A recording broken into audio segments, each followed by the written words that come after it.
Hi, I'm Fraidy Reiss. I'm a forced marriage survivor and the founder and executive director of Unchained At Last. I was born into a very fundamentalist religious community, a cult. I was raised basically from infancy. I was taught that my goal in life was to become a wife and a mother, and it was going to be a man that my family chose for me. Men in that community make a blessing every morning, thanking God for not making them a non-Jew, a slave, or a woman. I did get into some trouble for asking questions about why women couldn't do certain things. Do not question. You're not even smart enough to make basic decisions for yourself. But I was fully on board, fully believed that my future as a wife and a mother was just lucky me.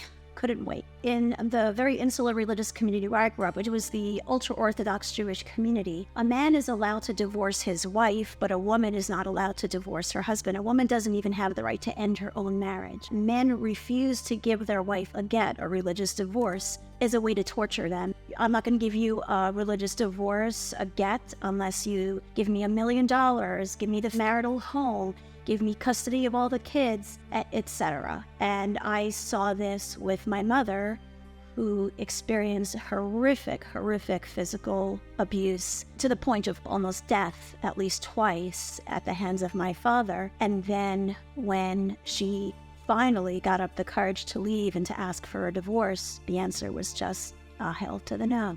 And a woman whose husband won't give her a divorce in that community is called an aguna, a chained woman. And if there is any plight worse than being forced to live with a rapist and abuser who's beating the out of you day and night, it's the plight of an aguna.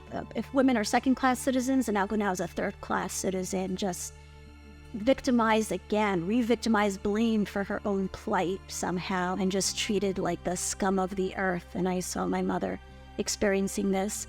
I witnessed this when I was a young child, and it raised questions for me. I was really young when my mother took the 6 of us. We were a small family of only 6 children, and my mother took us and fled. We were in Los Angeles at the time and fled to Brooklyn, where her parents lived, my grandparents, my mother's parents. And thank goodness I don't have a lot of very well-formed memories of the trauma from my early childhood of my father's abuse. Of course, the abuse from men in my life continued with my brothers and then my husband. 2 families decide that their kids are going to get married, and it usually is facilitated by a matchmaker. It's usually just someone who wants to make a little extra money on the side. And those 2 families, it's never 2 individuals, and matches them together. And if there's an engagement, they make some money. And so I was never allowed to date or even talk to boy at any religious gathering or any party or event. I, like all the other women and girls, was behind a curtain with the women and the girls. The men were kept completely separate. There's very little interaction between the sexes. Even within your own family, everything is just kept really separate to make sure that I was kept pure. It never occurred to me that this whole system of marrying people off without their consent to a stranger that their family chose for them was abusive, that this is a human rights abuse. A forced marriage is a form of modern slavery. That was completely lost on me. It was all I saw. Everyone I knew, from my parents to my older siblings getting married off to my neighbors and friends and cousins. It's a very insular community, so all I knew was within that community. There was no television, radio, newspapers. There was almost no real contact with anybody from outside this cult. So this is all I knew. To me, this was marriage, and this was life, and this was best case scenario, was that the matchmaker finds a stranger for you to marry. So the process usually starts when you're in high school, and so I had friends who never finished high school because they were married off. That's almost best case scenario. If you get married when you're still in 12th grade, it's woohoo, look at you, you really scored. But I was not a catch. My parents were divorced. That was so rare in that community back then. That was a major mark against me, and my family was very poor. So if you were from a wealthy family or your father was a big rabbi, then the matchmakers were tripping over themselves trying to match somebody with your family, because then they would get paid, and it was likely that they would get paid well, and that this engagement would happen because the other family would be so excited to marry into this family. As far as finding a match for someone like me, I mean, basically, a matchmaker would have to find someone else who was damaged goods. I was considered damaged because of my parents' divorce and because I was from a very poor family. At 18, my first match came along, and by all measures, he was a much better match than what I should have said yes to the extent that he even had the right to say yes or no. So, I mean, you do technically have the right to say no. It's just that, especially for someone like me with all those marks against me, I had only a certain number of no cards. Nobody told me how many it was, but I knew I had to be very careful, because if I was too picky and said no to too many matches, I probably would have remained forever single in a community where being single is considered very shameful. And it's really important to be married by the time you turn 20, because otherwise it's what's wrong with her? Why is she still on the market at 20? Why isn't she married? It must be something wrong with her.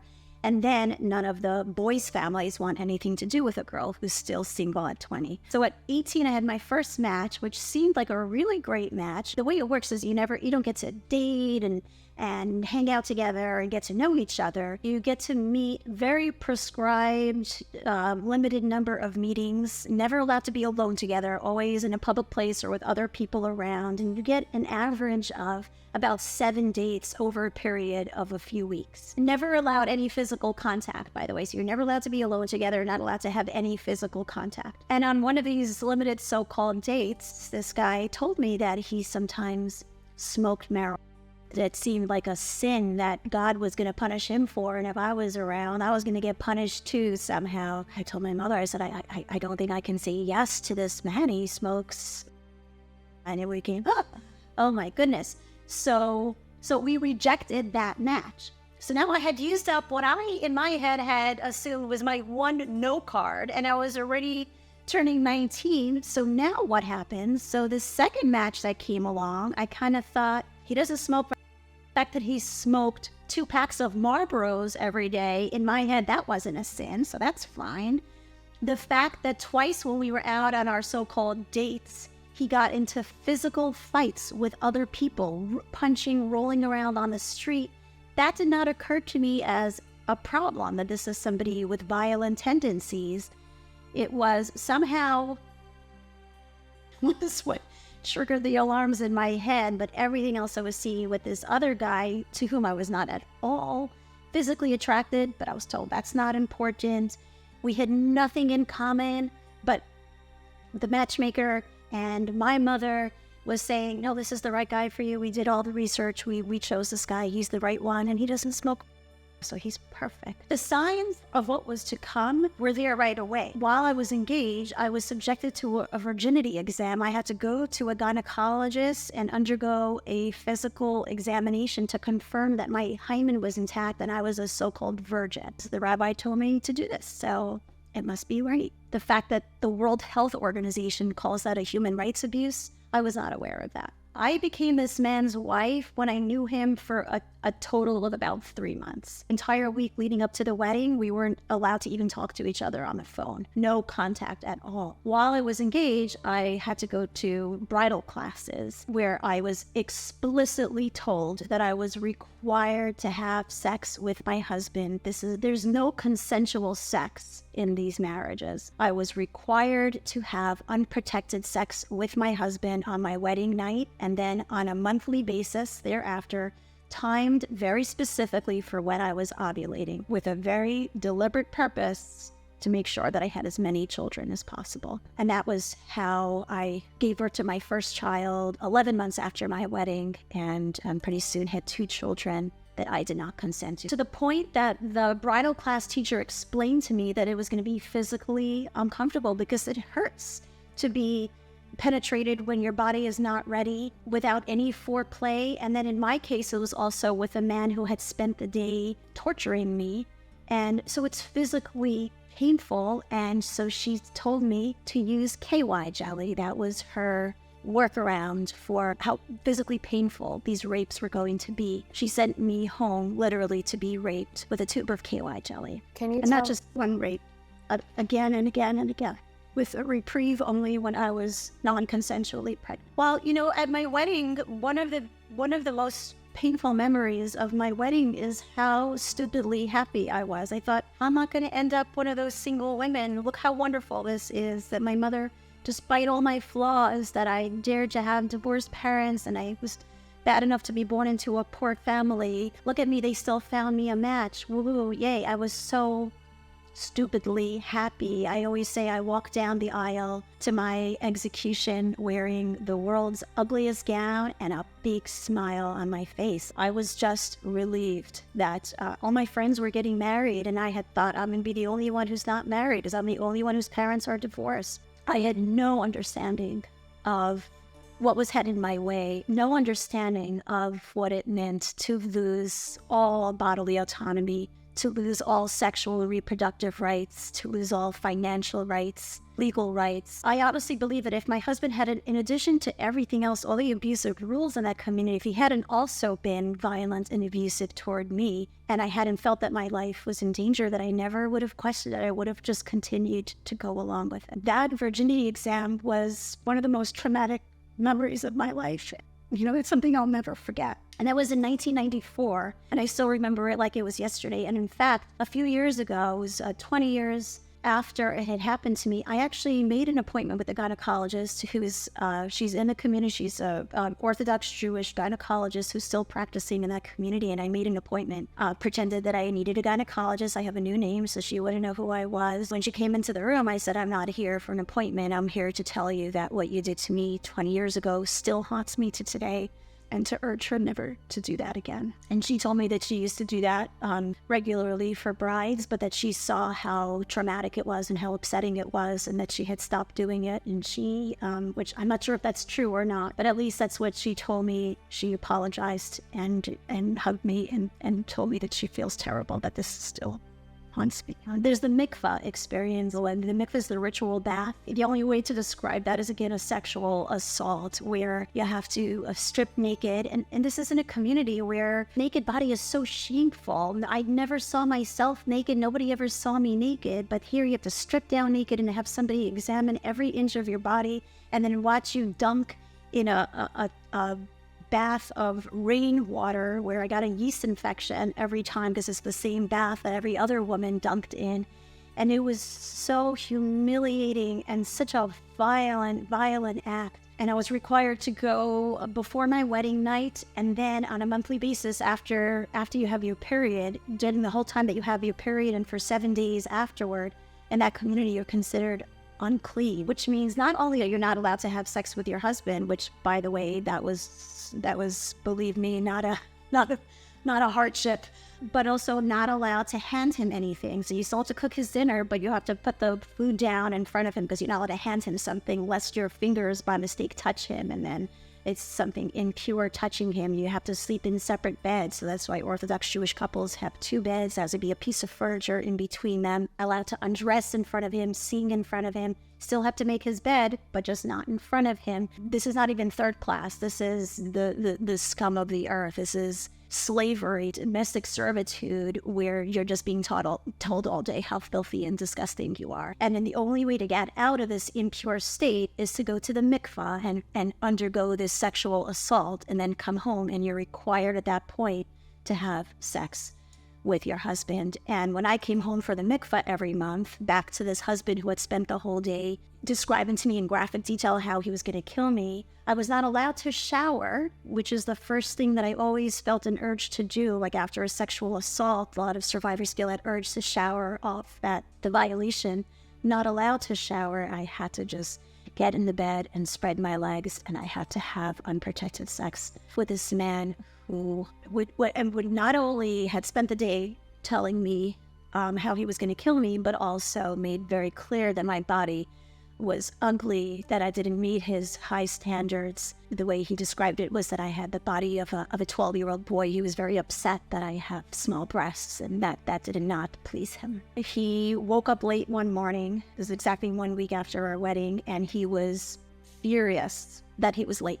But he started screaming and cursing and jumping up and down. His anger was just so physical, and it was so out of proportion to what had happened. He woke up late. He's 6 feet tall, and at the time he was 240 pounds. He was a large man, and he started screaming, cursing, jumping, and I didn't know what to do. I was just cowering in a corner, and then he punched his fists through the wall hard enough that he left a big hole in the wall, and then ran out to whatever he was late for. And I just stood there shaking and crying and thinking, what is going on? And then, am I safe with this man? And I remembered what my father had done to my mother and to all of us. Did I just become my mother? Is that what just happened? A few days later, he threatened to kill me. That was the first time he threatened to kill me. And it started out with just I'm going to kill you, just like that, out of the blue. And then it, of course, as often happens in these situations, started to escalate. And then what became the norm in our marriage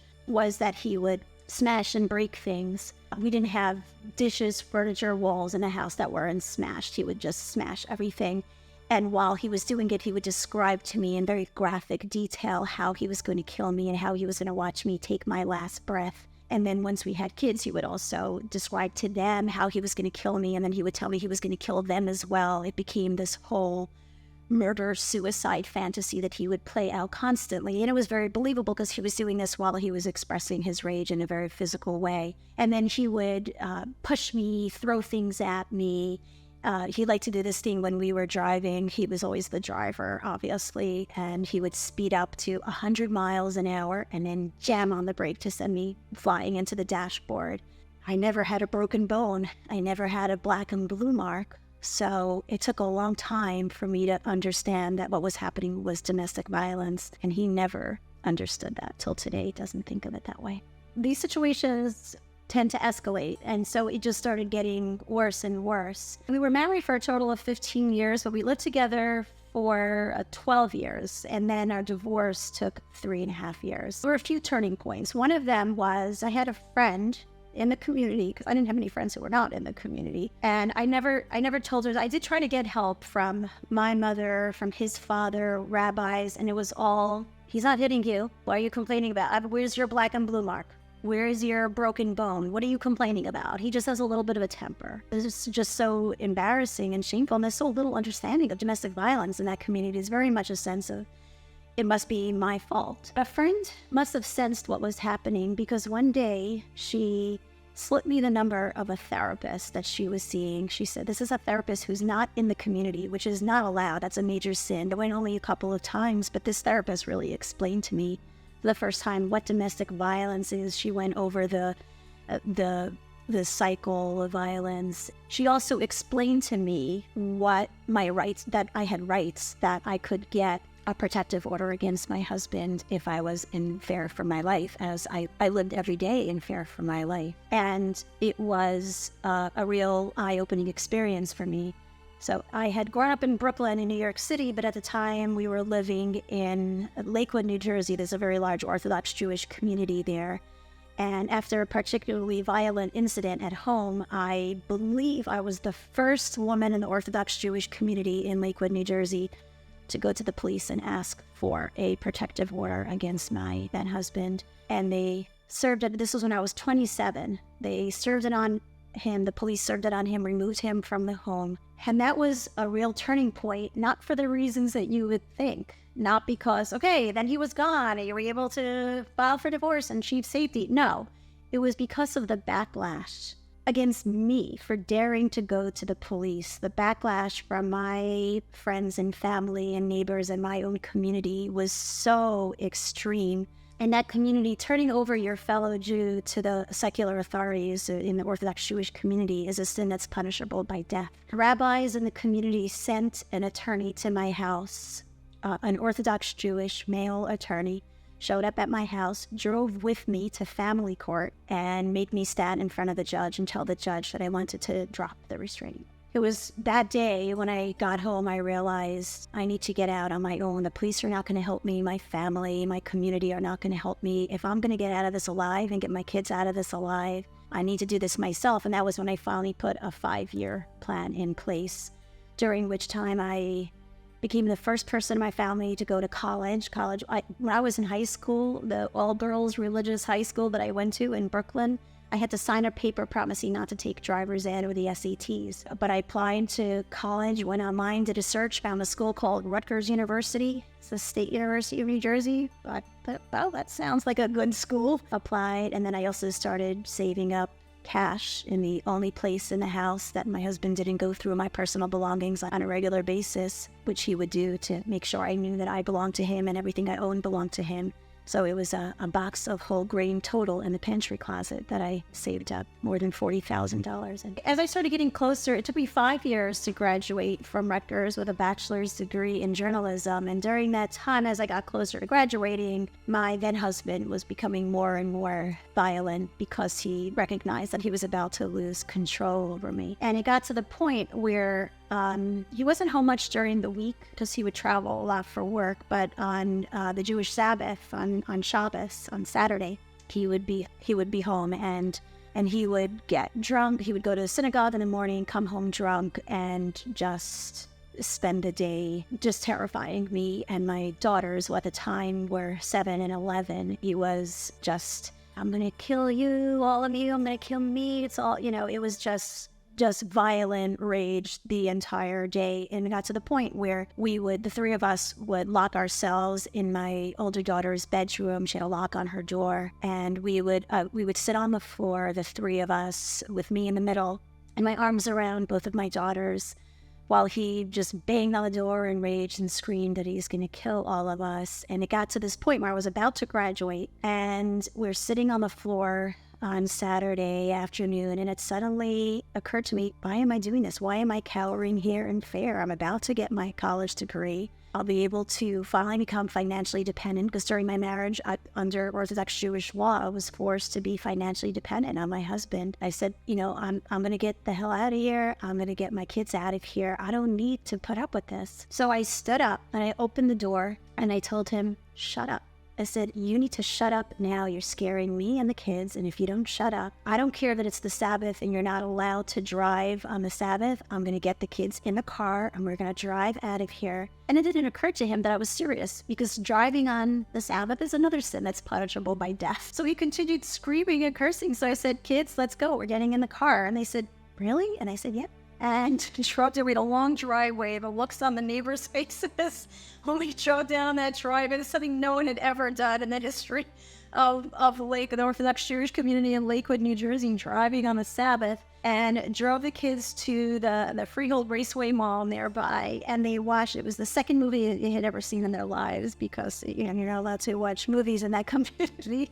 And then waited until nighttime. The Sabbath had ended. I thought, okay, by now he's calm. I hoped.